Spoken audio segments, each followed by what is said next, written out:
Hi everyone, ഞാൻ Swathi, Kozhikode medical കോളേജിലെ third year MBBS student ആണ്. ആക്ച്വലി എൻ്റെ തേർഡ് ഇയർ നാളെ കഴിയാൻ പോവാണ്. അതായത് എൻ്റെ തേർഡ് ഇയറിലെ ലാസ്റ്റത്തെ എക്സാമാണ് നാളെ. ഫോറൻസിക് മെഡിസിൻ്റെ പ്രാക്ടിക്കൽ എക്സാം, യൂണിവേഴ്സിറ്റി എക്സാമാണ്. തിയറി ഒക്കെ കഴിഞ്ഞു, കമ്മ്യൂണിറ്റി മെഡിസിൻ്റെ പ്രാക്ടിക്കലും കഴിഞ്ഞു, ആൻഡ് ഫോറൻസിക് മെഡിസിൻ്റെ പ്രാക്ടിക്കലും കൂടെ കഴിഞ്ഞാൽ ഒഫീഷ്യലി തേർഡ് ഇയർ കഴിഞ്ഞിട്ട് ഫൈനൽ ഇയർ കയറാൻ പോവാണ്. അപ്പോൾ ദിസ് വീഡിയോസ് ഗോണ ബി ഒരു കുഞ്ഞു സ്റ്റഡി വ്ളോഗ് ആയിരിക്കും. ആക്ച്വലി ഞാൻ നാളത്തെ എക്സാമിന് വേണ്ടിയിട്ട് പഠിച്ചുകൊണ്ടിരിക്കുകയാണ്. അതിൻ്റെ കുറച്ച് ബിറ്റ്സൊക്കെ നിങ്ങൾക്ക് കാണിച്ചു തരാമെന്ന് കരുതി. ഇതാണ് എൻ്റെ ഫോറൻസിക് മെഡിസിൻ്റെ ഇഗ്നേഷ്യസ് ടെക്സ്റ്റ് ബുക്ക്. പിന്നെ ഐപാഡും നോക്കിയിട്ടാണ് പഠിക്കാൻ പോകുന്നത്. കാരണം നമുക്ക് കുറേ സ്പോട്ടേഴ്സൊക്കെ ഉണ്ട്, അപ്പോൾ കുറേ PDF ഒക്കെ നോക്കി വായിക്കേണ്ടി വരും. പിന്നെ നമ്മുടെ എക്സാമിൻ്റെ സ്ട്രക്ചർ എന്ന് പറഞ്ഞാൽ ആദ്യം സ്പോട്ടേഴ്സ് ആയിരിക്കും. സ്പോട്ടേഴ്സ് എന്ന് പറഞ്ഞാൽ ലൈക്ക് നമുക്ക് 5 സ്റ്റേഷൻ ഉണ്ടാവും. 5 സ്റ്റേഷനിലും ഓരോ കാര്യങ്ങൾ ഐഡൻറ്റിഫൈ ചെയ്യാൻ വെച്ചിട്ടുണ്ട്. അപ്പോൾ എക്സാമ്പിൾ പറയുകയാണെങ്കിൽ ഇപ്പോൾ ഒരു ഒരു തലയോട്ടി വെച്ചിട്ടുണ്ടാവും. അപ്പോൾ ആ തലയോട്ടി വെച്ചിട്ട് ലൈക്ക് അതിൽ നോക്കിയിട്ട് അതിൻ്റെ ഏജ് ചിലപ്പം ഡിറ്റർമൈൻ ചെയ്യേണ്ടി വരും, എസ്റ്റിമേറ്റ് ചെയ്യേണ്ടി വരും. അത് ഒരാണിൻ്റെ ആണോ അല്ലെങ്കിൽ പെണ്ണിൻ്റെ സ്കള്ളാണോ നമ്മൾ നോക്കിയിട്ട് പറയേണ്ടി വരും, അതിൻ്റെ ഫീച്ചേഴ്സൊക്കെ. അപ്പം അങ്ങനെ കുറേ കാര്യങ്ങൾ വെക്കും. അത് വെച്ച് നമ്മൾ ഐഡൻറ്റിഫൈ ചെയ്യണം. ഇപ്പോൾ ഫോർ എക്സാമ്പിൾ എന്തെങ്കിലും ഒരു പാമ്പിനെ കൊണ്ടുവെക്കും. അപ്പോൾ ഇതെന്ത് പാമ്പാണ്, ഇതെന്ത് വാട്ട് സ്നേക്ക് ഇസ് ദിസ്, അല്ലെങ്കിൽ ഇതിൽ സബ് ക്വസ്റ്റ്യൻസ് ആയിട്ട് ഇപ്പോൾ ഇത് കടിച്ച ട്രീറ്റ്മെൻറ്റ് എങ്ങനെയാണ്, അങ്ങനത്തെ കാര്യങ്ങളൊക്കെ ആയിരിക്കും സബ് ക്വസ്റ്റ്യൻസ്. അപ്പോൾ അതും പഠിക്കണം. പിന്നെ നമുക്ക് ഫോറൻസിക് മെഡിസിനിൽ കുറേ സർട്ടിഫിക്കറ്റ്സ് ഒക്കെ എഴുതാൻ പഠിക്കണം. അതൊക്കെയാണ് നാളത്തെ എക്സാമിന് മുന്നേ നോക്കേണ്ടത്. അപ്പോൾ പഠിക്കും. ആദ്യം ഞാൻ ടോക്സിക്കോളജിയിൽ സ്നേക്സിൻ്റെ ചാപ്റ്ററാണ് പഠിച്ചത്.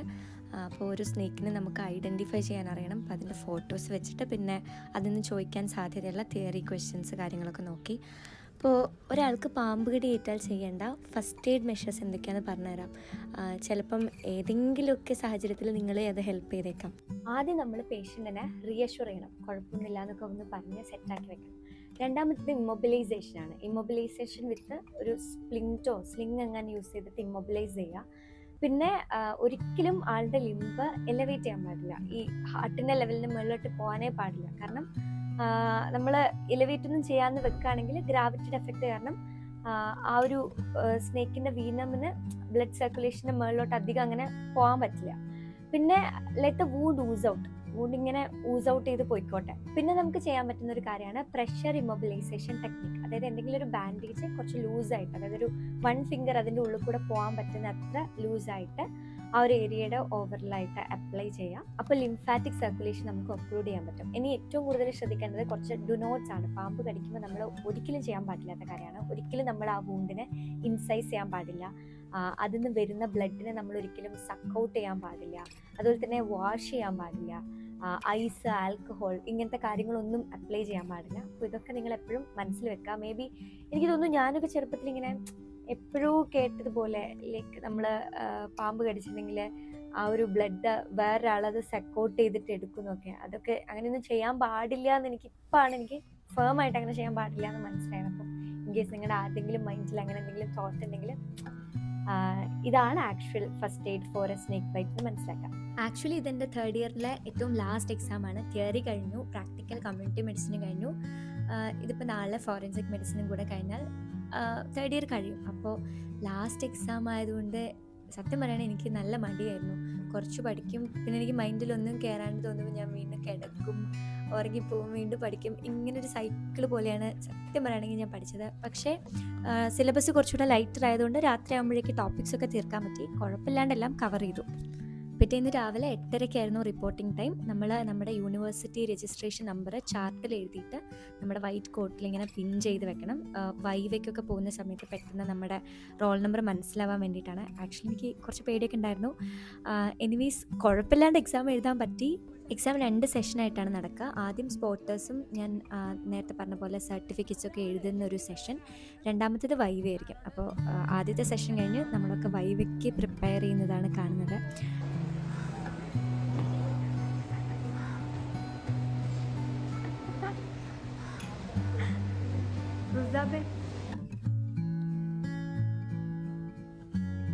ഗൈസ്, അങ്ങനെ ഞങ്ങളുടെ തേർഡ് ഇയർ കംപ്ലീറ്റഡ്. റുസാബൊന്നും മിണ്ടാത്ത, റുസാബ് ഭയങ്കര പൂക്കിയാവാൻ നോക്കുക. എങ്ങനെ ഉണ്ടായിരുന്നു എക്സാം? തകർത്തു. മേ ബി നമ്മളെ ബാച്ചിനായിരിക്കും ഫസ്റ്റ് റാങ്ക്. അങ്ങനെ എക്സാമൊക്കെ കഴിഞ്ഞ് നമ്മളെല്ലാവരും ഗാർഡനിൽ ബദാം മരത്തിൻ്റെ ചോട്ടിലിരുന്ന് എക്സാമിനെ പറ്റിയും തേർഡ് ഇയറിനെ പറ്റിയും എത്ര പെട്ടെന്നാണ് MBBS കഴിയാൻ പോകുന്നത് ഇങ്ങനത്തെ കാര്യങ്ങളൊക്കെ ഇരുന്ന് ഡിസ്കസ് ചെയ്യുമായിരുന്നു. ആൻഡ് ഒരു ഗ്രൂപ്പ് ഫോട്ടോ എടുക്കാൻ വേണ്ടിയിട്ട് ബാക്കിയുള്ള കുട്ടികളെ വെയിറ്റ് ചെയ്തു. അറ്റ് ലാസ്റ്റ് നമ്മൾ എല്ലാവരും കൂടെ ഒരു ഗ്രൂപ്പ് ഫോട്ടോ ഒക്കെ എടുത്തു. അങ്ങനെ എക്സാമൊക്കെ കഴിഞ്ഞ് കുറേ നേരം ഉറങ്ങി, പിന്നെ ഫ്രണ്ട്സിൻ്റെ അടുത്തൊക്കെ സംസാരിച്ച് ഇപ്പോൾ ഞാൻ നൈറ്റ് ഇപ്പോൾ ഒരു 9 o'clock ആയി. And I am going to gym. Exam ആയതുകൊണ്ട് ഇന്നലെ പോകാൻ പറ്റിയിരുന്നില്ല, ഇന്ന് പോവാണ്. അപ്പോൾ ജിമ്മിൽ പോവാം.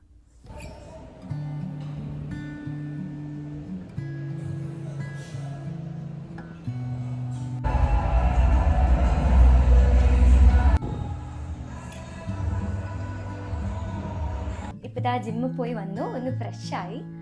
ഞാൻ സത്യം പറയുകയാണെങ്കിൽ ജിമ്മിൽ പോകാൻ തുടങ്ങിയിട്ട് ഒരു 2 years ആയി. എൻ്റെ സെക്കൻഡ് ഇയർ തുടങ്ങിയ സമയത്താണ് ഞാൻ ജോയിൻ ചെയ്തത്. പക്ഷെ ഞാൻ വരുത്തിയ 2 വലിയ മിസ്റ്റേക്ക് എന്ന് പറയുന്നത്, ഒന്ന് ഭയങ്കര ഇൻകൺസിസ്റ്റൻ്റ് ആയിരുന്നു. ചില ദിവസം പോവില്ല, ചില ദിവസം പോവും, അങ്ങനെയൊക്കെ ആയിരുന്നു. സെക്കൻഡ് വൺ എൻ്റെ ഡയറ്റ്. എനിക്ക് എൻ്റെ പ്രോട്ടീൻ ഗോൾസ് എന്നും കറക്റ്റായിട്ട് മീറ്റ് ചെയ്യാനൊന്നും പറ്റിയിട്ടുണ്ടായിരുന്നില്ല. അപ്പോൾ 2026 എൻ്റെ ഏറ്റവും വലിയൊരു ഗോൾ എന്ന് പറയുന്നത് ബൈ ദ എൻഡ് ഓഫ് 2026 ഭയങ്കര ഫിറ്റ് ആവുക എന്നുള്ളതാണ്. ആൻഡ് എന്തായാലും ഞാൻ എൻ്റെ ഫിറ്റ്നസ് ജേർണിയും നമ്മുടെ ചാനലിൽ കൂടെ കാണിക്കുന്നതായിരിക്കും. സോ ആക്ച്വലി 2025 ഡിസംബർ തൊട്ട് ഞാൻ സപ്ലിമെൻറ്റ്സ് എടുക്കാൻ തുടങ്ങി. അതായത് പ്രോട്ടീൻ പൗഡറും ക്രിയാറ്റിനും ഒക്കെ എടുക്കാൻ തുടങ്ങി. ആക്ച്വലി എടുക്കുന്നതിന് മുന്നേ ഞാൻ ഇവിടുത്തെ ഡോക്ടേഴ്സിൻ്റെ അടുത്തൊക്കെ ചോദിച്ച് എനിക്ക് ഭയങ്കര നല്ലതെന്ന് തോന്നിയൊരു പ്രോഡക്റ്റാണ് യൂസ് ചെയ്യാൻ തുടങ്ങിയത്. ഇറ്റ്സ് ആക്ച്വലി മസിൽ ബ്ലേസിൻ്റെ പ്രോട്ടീൻ പൗഡറാണ്. മസിൽ ബ്ലേസിൻ്റെ ബയോസൈൻ ഗോൾഡ് 100% വേ പ്രോട്ടീനാണ് ഞാൻ യൂസ് ചെയ്യുന്നത്. പലർക്കും പ്രോട്ടീൻ എടുക്കുന്ന സമയത്ത് ഗ്യാസും ബ്ലോട്ടിങ്ങും ഭയങ്കര ഹെവി ഫീലിംഗ് ഒക്കെ തോന്നാറുണ്ടെന്ന് ആസ് എ മെഡിക്കൽ സ്റ്റുഡൻറ്റ് ഞാൻ കേട്ടിട്ടുള്ളൊരു കൺസേൺ ആണ്. പക്ഷേ മസിൽ ബ്ലേസിൻ്റെ ബയോസൈൻ ഗോൾഡിൽ ഡൈജസ്റ്റീവ് എൻസൈംസും അതുപോലെ തന്നെ കുറച്ച് പ്രോബയോട്ടിക് സ്ട്രെയിൻസ് ഒക്കെ ആഡ് ആക്കിയിട്ടുണ്ട്. So it's kind of light to a gut. അതുകൊണ്ട് തന്നെ നല്ല ഈസി ആയിട്ട് അബ്സോർപ്ഷൻ നടക്കും. സോ ഡെയിലി യൂസിന് ഭയങ്കര സ്യൂട്ടബിൾ ആയിട്ടുള്ളൊരു വേ പ്രോട്ടീൻ ആണിത്. എസ്പെഷ്യലി ഫോർ പീപ്പിൾ ലൈക്ക് ഞങ്ങളെ പോലെയുള്ള സ്റ്റുഡൻസ്, ഇന്റേൺസ്, ഭയങ്കര ഹെവി വർക്കും അതുപോലെ തന്നെ ഭയങ്കര സ്ട്രെസ്സൊക്കെ ഉള്ള ആൾക്കാർക്ക് എസ്പെഷ്യലി ഒരു ബെറ്റർ ചോയ്സ് ആണ് ബയോസൈൻ ഗോൾഡ് 100% വേ പ്രോട്ടീൻ. പിന്നെ എനിക്ക് ഒരു കാര്യം പറയാനുള്ളത്, നിങ്ങൾ അങ്ങനെ എക്സസൈസ് ഒന്നും ചെയ്യാത്ത ആളാണെങ്കിൽ ഫിറ്റ്നസ് ഇസ് വെരി ഇമ്പോർട്ടൻറ്റ്. ഇപ്പം നമുക്ക് കാര്യമായിട്ട് മനസ്സിലാവില്ല. ഒരു ആഫ്റ്റർ 30s ഒക്കെ ആവുന്ന സമയത്താണ് നമുക്ക് ഈ ഫിറ്റ് ആയിട്ടിരിക്കുന്നതിൻ്റെ അല്ലെങ്കിൽ ഭയങ്കര ഹെൽത്തി ആയിട്ടിരിക്കുന്നതിൻ്റെ ഒരു ഇമ്പോർട്ടൻസ് മനസ്സിലാവുക. കാരണം കുറേ ലൈഫ് സ്റ്റൈൽ ഡിസീസസ് ഒക്കെ നമുക്ക് എന്നും പ്രോപ്പറായിട്ട് എക്സസൈസ് ചെയ്യുന്നതിൽ കൂടെ നമുക്ക് മാറ്റാൻ പറ്റും, പ്രിവെൻറ്റ് ചെയ്യാൻ പറ്റും. ആൻഡ് നമ്മുടെ ഓവറോൾ ഹെൽത്തിനെ ഒരുപാട് ഇമ്പ്രൂവ് ചെയ്യും ഇഫ് നമ്മൾ കൺസിസ്റ്റൻ്റ് ആയിട്ട് എക്സസൈസ് ഒക്കെ ചെയ്യുകയാണെങ്കിൽ. ഞാൻ ആക്ച്വലി ഇപ്പോൾ സ്റ്റാർട്ട് ചെയ്തിട്ടുള്ളൂ. ഞാൻ പറഞ്ഞല്ലോ, ഞാൻ ഭയങ്കര കൺസിസ്റ്റൻ്റ് ഒന്നും ആയിരുന്നില്ല. എനിവേസ് എൻ്റെ 2026 വലിയൊരു ഗോളാണ് ഫിറ്റ് ആവുക, നല്ല കൺസിസ്റ്റൻ്റ് ആയിട്ട് എക്സസൈസ് ചെയ്യാന്നൊക്കെ ഉള്ളത്. അപ്പോൾ നിങ്ങൾ ഭയങ്കര സെഡൻറ്ററി ലൈഫ് സ്റ്റൈലാണ് ലീഡ് ചെയ്യുന്നതെന്ന് വെച്ചാൽ it's time to think about it. Exercise ഒക്കെ ചെയ്യാൻ തുടങ്ങിയാൽ ഭയങ്കര നല്ലതായിരിക്കും. അങ്ങനെ എൻ്റെ 3rd year ഓഫ് MBBS ഇന്നിവിടെ കഴിയാണ്. ഫെബ്രുവരി 1st week or 2nd week കൊണ്ട് നമ്മുടെ ഫൈനൽ ഇയർ ക്ലാസ്സസ് ഒക്കെ സ്റ്റാർട്ട് ചെയ്യും. അങ്ങനെ ഫൈനൽ ഇയറിൽ കയറാൻ പോവാണ്. എനിക്ക് ശരിക്കും വിശ്വസിക്കാൻ പറ്റുന്നില്ല. ഞാനിവിടെ ഫസ്റ്റ് ഇയറിൽ ജോയിൻ ചെയ്തത് ജസ്റ്റ് 3 years ബാക്ക്. അത് 3 years ഒന്നും ആയതുപോലെ തോന്നില്ല, എല്ലാം പെട്ടെന്ന് കഴിഞ്ഞതുപോലെയുണ്ട്. ആൻഡ് ഇപ്പോൾ ഫൈനൽ ഇയറും കൂടെ കഴിഞ്ഞാൽ ഹൗസ് സർജൻസിക്ക് കയറും. ഒരു 1.5 yearsൻ്റെ അപ്പുറത്ത് I am going to be a doctor. അങ്ങനെ ലൈക്ക് നമ്മൾ MBBSന് കയറി കഴിഞ്ഞാൽ സമയം പോകുന്നത് അറിയില്ല. നമ്മൾ അതിൻ്റെ കൂടെ ഇങ്ങനെ പോകും. ഈവൻ ദോ ചില സമയത്ത് ഭയങ്കര ഹെക്റ്റിക് ആവാറുണ്ട്, ഭയങ്കര സ്ട്രെസ്ഡ് ആയിട്ട് ഇരിക്കാറുണ്ട്. But overall it was good. കഴിഞ്ഞ 3 years വാസ് ഓൾ ഗുഡ്. പക്ഷെ അറിയില്ല, ഇനി ഫൈനൽ ഇയറിലാണ് നമ്മുടെ മേജർ സബ്ജക്ട്സ് ഒക്കെ വരുന്നത്. General medicine, general surgery, gynaecology, paediatrics, ENT and ophthalmology. അപ്പോൾ ഈ 6 സബ്ജക്ട്സ്, അതിൻ്റെ ഉള്ളിൽ തന്നെ നമുക്ക് കുറേ കുട്ടി സബ്ജക്ട്സ് ലൈക്ക് റേഡിയോളജി അങ്ങനത്തെ കാര്യങ്ങളൊക്കെ പഠിക്കാനുണ്ട്, അനസ്തേഷ്യ അങ്ങനത്തെ കാര്യങ്ങളൊക്കെ. അപ്പം എന്താവും അറിയില്ല. എനിവേസ് ഞാൻ വരാൻ പോകുന്ന വീഡിയോസിലൂടെയൊക്കെ ഫൈനൽ ഇയർ അപ്ഡേറ്റ്സ് കാര്യങ്ങളൊക്കെ തരുന്നതായിരിക്കും. ആൻഡ് ഐ ഹോപ്പ് നിങ്ങൾ ഈ ഒരു വീഡിയോ ഇഷ്ടപ്പെട്ടു. മേ ബി ആദ്യമായിട്ടായിരിക്കും ഞാനൊരു എക്സാം വ്ളോഗൊക്കെ അല്ലെങ്കിൽ യൂണിവേഴ്സിറ്റി എക്സാമിൻ്റെ വ്ളോഗൊക്കെ കാണിക്കുന്നത്. കാര്യമായിട്ടൊന്നും എനിക്ക് എടുക്കാൻ പറ്റിയിട്ടില്ല, കാരണം നിങ്ങൾക്ക് മനസ്സിലാവുമല്ലോ, പഠിക്കാനുണ്ടാവും.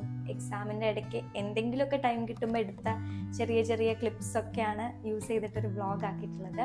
എനിവേസ് മോസ്റ്റ്ലി നീറ്റ് ആസ്പിറൻസ് ആയിരിക്കും എൻ്റെ ഈ വ്ളോഗൊക്കെ കണ്ടുകൊണ്ടിരിക്കുന്നത്, അല്ലെങ്കിൽ എന്തെങ്കിലുമൊക്കെ എക്സാമിന് പ്രിപ്പയർ ചെയ്തുകൊണ്ടിരിക്കുന്ന ആളാണെങ്കിൽ all the best for your exam. അപ്പോൾ സ്റ്റേ ഹാപ്പി. ബൈ. അടുത്ത വീഡിയോയിൽ കാണാം. അപ്പോൾ ബൈ.